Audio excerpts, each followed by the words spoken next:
How to install Angular and create your first Angular website. First, you'll need to install Node Package Manager, or NPM. Just open up your web browser and type Node.js, and then go to nodejs.org. Download the Node Package Manager for your system, or NPM. So I'm going to download the latest long-term version here. Open the installer once the download has finished, and click Next through all the windows. Next. Accept. Next. Next.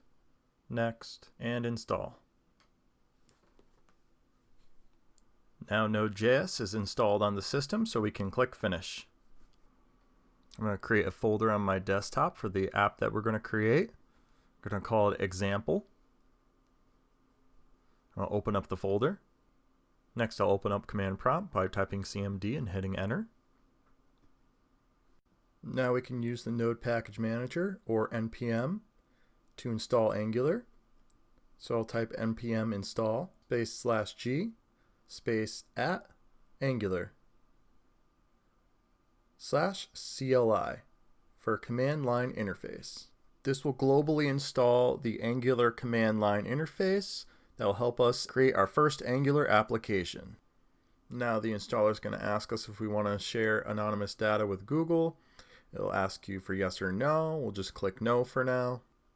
Now I have the current latest version of the Angular CLI installed. Now that the Angular CLI is installed, we'll have access to all the ng commands, or Angular commands. We can use the ng commands to make a new Angular website now by typing ng new space a name for your application, such as example app. Click Enter. Would you like to add routing to the app? We can just click no for now, so just click N. Now it's going to ask which type of style sheets we want to use, so I'll just use CSS and click Enter. And now it's going to install all the necessary packages that we need to create the default Angular application or Angular website. Okay, now all the packages are installed, so we can navigate to the folder where we generated the app.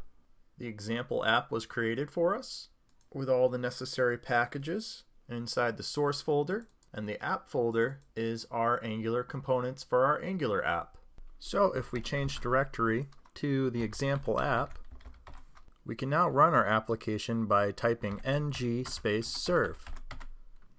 And then we can do -- open to open up the application in our default web browser. And now we have our default Angular application.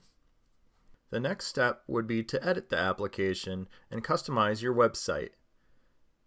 You can do this by opening the example app folder in a code editor such as Visual Studio Code.